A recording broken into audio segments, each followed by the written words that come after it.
The Ukrainian military destroy a Russian Su-34 fighter bomber. Oops, that's my text from yesterday's video. I just don't have time to record them because when I record and release a new video, the Ukrainian army immediately destroys something new.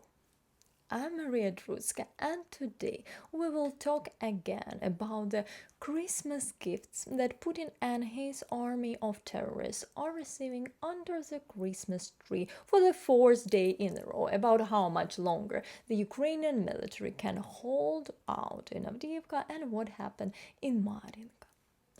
On December 25th, during the day, Russian President Vladimir Putin participated in a ceremony of raising naval flags on three newly built military ships. The ceremony took place in St. Petersburg. In his speech, Putin said, "The commissioning of the newest ships into the fleet is another testament to the rise of our shipbuilding industry." But at 2:30 a.m. and this would happen. Снимаешь? Да. Охренеть. Ой, жарко сюда. Вот зря мы сюда пошли, там осколки, блин, летят. Поэтому говорю, голову. Нифига себе. Тихо, ты чё? Офигеть. During the night in the region of Feodosia in occupied Crimea, the Russian large landing ship Novocherkassk was hit by cruise missiles. At the same time, there is a circulating theory on social media that this ship, following in the footsteps of the warship Moskva, might have been carrying Shahid-type kamikaze drones. This could explain why the explosion was so powerful. The damaged Novocherkassk was directly part of the Russian Black Sea Fleet. Interestingly, this was the second strike on this Russian ship during the full-scale invasion. The first occurred during a missile strike by the Ukrainian armed forces on Russian ships in the waters of temporarily occupied Berdyansk on March 24, 2022. At that time, Novocherkassk suffered relatively minor damage, which allowed it to leave the harbor and go for repairs in temporarily occupied Sevastopol.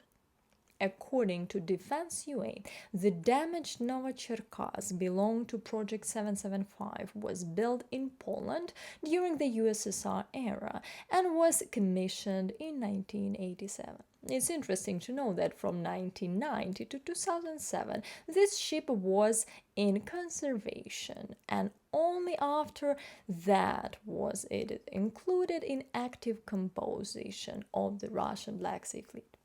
Such a ship can carry 480 tons of cargo, for example, 10 tanks, or several units of armored vehicles, artillery, and cars in various combinations, and also 150 paratroopers. The crew of the ship is almost 100 people. The Russian Ministry of Defense claims that during an air defense battle, Russian air defense system destroyed two Ukrainian Su-24 that were launching missiles, as reported by the Russian state agency RIA Novosti. In response, a representative of the Ukrainian Air Forces, Yuri Ignat, stated that Ukrainian planes were not shot down. He said, "Obviously, Russia is trying to impose on the population the fact of the destruction of Ukrainian aviation. They have already started destroying F-16s." By the way, about how many F-16s Russians have already destroyed in Ukraine, I talk in my yesterday's video. The link in the end of this video that you can watch later.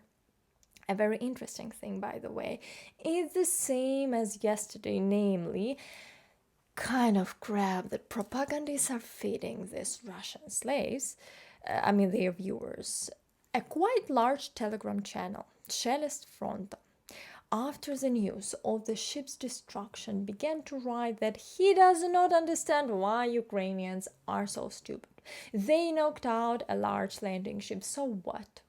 Repairing something like that, he says, this will take half a year, a maximum 1 year. Just change the superstructure, and that's all. It's not even sunk, he said. How I should put it to you? In the meanwhile, a photo of the ship. Do you see here a 100-meter landing ship? No, you don't? Strange, because it's actually there. Look again. Take a look closer. By the way, everyone who was on board of this Russian ship died. Currently, there is a suggestion that the Russian ship Novocherkassk in Feodosia was destroyed by a Storm Shadow missile. However, there is no official confirmation of this.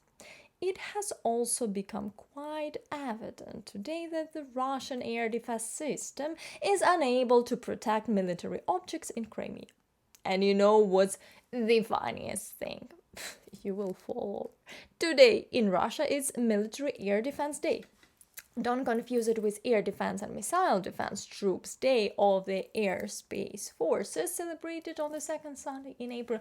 I haven't studied the details and their difference, but can you imagine the most powerful army in the world?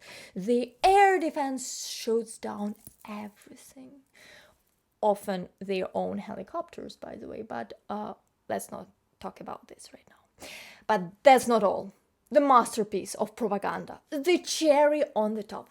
Some Telegram public channel wrote, the Turks write that Putin allowed a strike on the landing ship Novocherkassk with the aim of accusing the armed forces of Ukraine of a terrorist act and declaring war within 48 hours.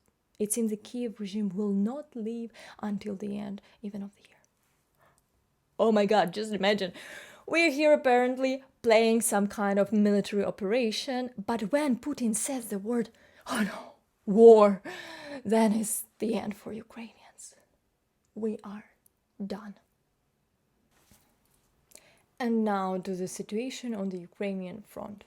The commander-in-chief of the armed forces of Ukraine, Valery Zaluzhny, commented on the situation in Avdiivka, which Russian troops are trying to capture. He also suggested that in 2-3 months, Avdiivka will be captured by the Russians.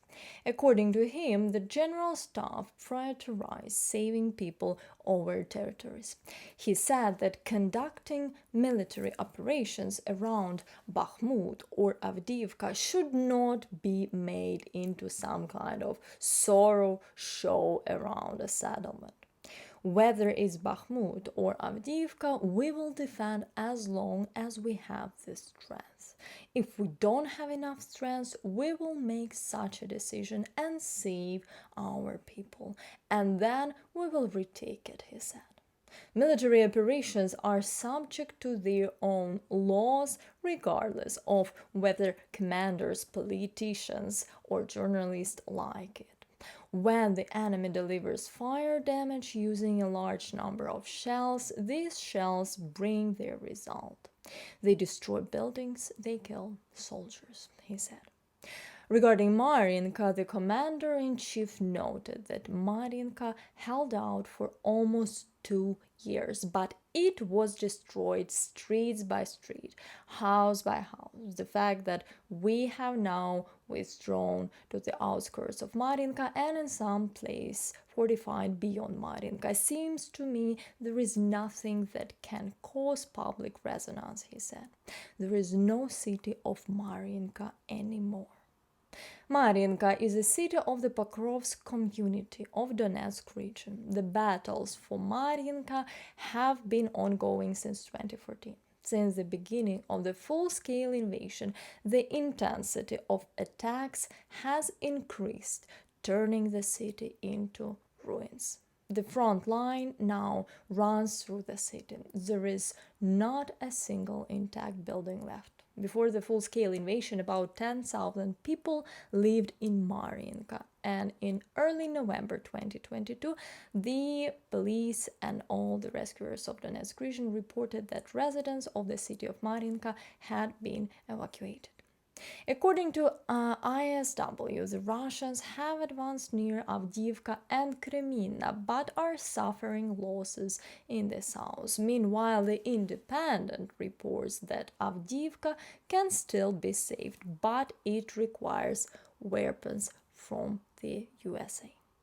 Therefore, I hope that our partners will indeed intensify the supply of weapons for Ukraine's victory. That's it for today, and I want to thank all of you who support Ukraine for watching Ukrainian content, liking my videos, and please subscribe to my Twitter where I regularly post news. And if you like the video, you can support the channel's development on Patreon or Buy Me a Coffee. See you soon, and Slava Ukraini!